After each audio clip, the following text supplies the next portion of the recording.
Welcome to Cheap Joe's Art Stuff. My name is Julie and I'm here to impart some knowledge to you today via a 2-minute art tip.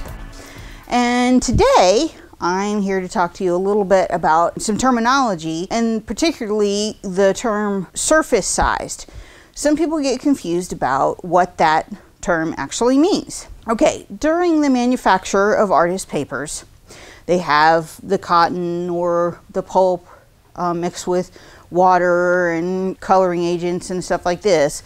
And then they, a lot of the time, will add a gelatin sizing into what's called the slurry, that is the liquid paper before they run it through the mill. This gelatin sizing controls the moisture, the absorbency of the paper, because if it's cotton and you're painting on it, it doesn't have the sizing in it. It's just like painting on a paper towel. So the gelatin sizing controls the absorbency of that paper. As a cost-cutting measure, some manufacturers choose not to put the gelatin sizing in the slurry. When they do that, they, a lot of times after the paper is milled into sheets and stuff like this, or milled into rolls, they will spray the sizing on the outside, which saves on a lot of sizing, as you can imagine.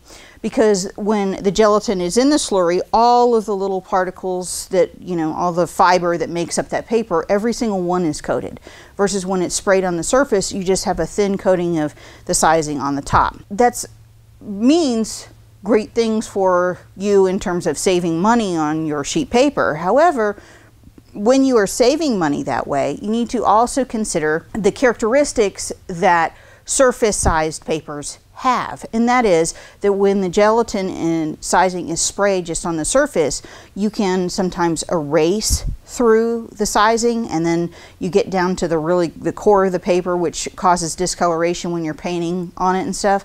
You can actually scrub through if you're doing watercolor on it. You can scratch through the sizing. So those kinds of things you need to understand. If you work pretty delicately, you're pretty confident, you're not scrubbing and erasing, then a surface-sized paper is not going to be an issue for you. However, if you're doing other more kind of like in-depth techniques, maybe a gelatin permeated paper is going to be more of a benefit for you.